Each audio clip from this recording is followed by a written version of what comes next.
Qual é a possibilidade que existe de que um ser com uma estrutura corporal igual à sua perceba e sinta as coisas de maneira radicalmente diferente? Essa possibilidade ela é tão rebuscada que a pergunta tinha que ser o contrário. Não é isso?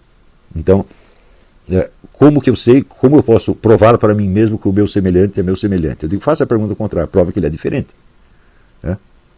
E você vai ver que isso é quase impossível. Portanto, você perceber a sua própria condição de ser humano implica que você perceba a dos outros. Agora, você pensar que só você é humano e os outros podem ser outra coisa, é claro que é um estado patológico. Você percebe a sua humanidade pelo tipo de relação que você consegue ter com os outros. Uma coisa está intrinsecamente ligada à outra.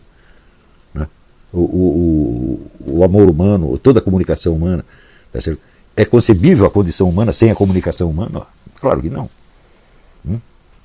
Portanto, eu não preciso de uma prova de que o outro tem a mesma estrutura de percepção que eu, né, de que vai perceber as coisas mais ou menos de maneira compatível com a minha. Eu não preciso desta prova. Eu só preciso desta prova se eu hipoteticamente os colocar fora da condição humana e raciocinar como se eu fosse o único ser humano.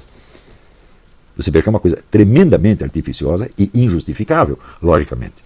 Mas a partir da hora que o indivíduo decidiu fazer essa operação, fala, nada mais o segura. Então ele começa a necessitar de provas de coisas que ele tem obrigação de saber antes da prova e que são, por sua vez, a base de toda a prova possível.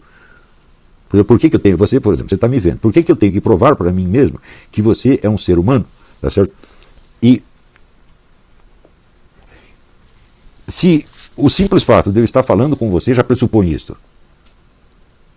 Então, nós temos que raciocinar a partir das condições que tornam a nossa experiência possível.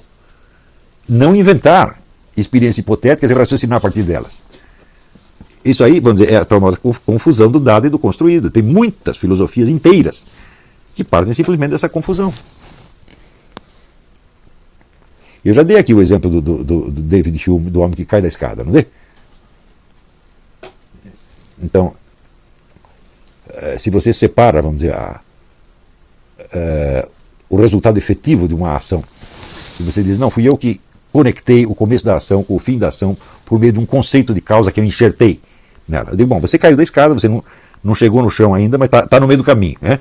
E no meio do caminho você vai parar aquele processo e dizer, não há conexão entre uma coisa e outra, eu aqui estou enxertando a noção de causa aqui. Quer dizer, eu chego lá embaixo, esborracho a minha cabeça no chão, né, e digo, não foi a minha queda que provocou este resultado. Eu não sei o que aconteceu, eu sei que eu conectei uma coisa racionalmente pela noção de causa. Digo, isso é inteiramente absurdo, porque está, primeiro, subdividindo